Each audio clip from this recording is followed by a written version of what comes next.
Hi friends, నేను మీ నాయుడు సార్ని. 100% మీరు మాట్లాడతారు నిహాలి స్పోకెన్ ఇంగ్లీష్ ఇన్స్టిట్యూట్. ఈ వీడియోలో మనం కంజంక్షన్ వెన్ గురించి తెలుసుకోబోతున్నాం. ఈ వీడియో గనక మీకు నచ్చినట్లయితే లైక్ చేయండి, షేర్ చేసుకోండి. మీరు గనక మన నిహాలి స్పోకెన్ ఇంగ్లీష్ని మొదటిసారి చూస్తూ ఉన్నట్లయితే తప్పకుండా సబ్స్క్రైబ్ చేసుకోండి.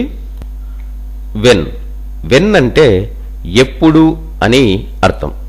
వెన్ను ఎలాంటి సందర్భాలలో ఉపయోగిస్తాము అంటే మనం మాట్లాడే మాటల సందర్భాలలో వచ్చినప్పుడు, ఉన్నప్పుడు, అయినప్పుడు, ఇలా చెప్పే సందర్భాలలో మనం వెన్ను ఉపయోగిస్తాము. ఎగ్జాంపుల్ తీసుకున్నట్లయితే I loved English when I was at school. నేను స్కూల్లో ఉన్నప్పుడు ఇంగ్లీష్ను ప్రేమించాను. Call me when it has finished. అది పూర్తయినప్పుడు కాల్ చేయుము.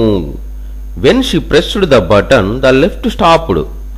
ఆమె బటన్ నొక్కినప్పుడు లిఫ్ట్ ఆగిపోయింది. When we lived in town we often went to the theatre. మేము టౌన్లో ఉన్నప్పుడు తరచూ సినిమాలకు వెళ్ళేవాళ్ళం. When he came I was reading book. అతడు వచ్చినప్పుడు నేను పుస్తకం చదువుతూ ఉంటిని. వెన్ వెన్ అంటే ఎప్పుడు అని అర్థం. వెన్ను ఎలాంటి సందర్భాలలో ఉపయోగిస్తాము అంటే మనం మాట్లాడే మాటల సందర్భాలలో వచ్చినప్పుడు, ఉన్నప్పుడు, అయినప్పుడు, ఇలా చెప్పే సందర్భాలలో మనం వెన్ను ఉపయోగిస్తాము.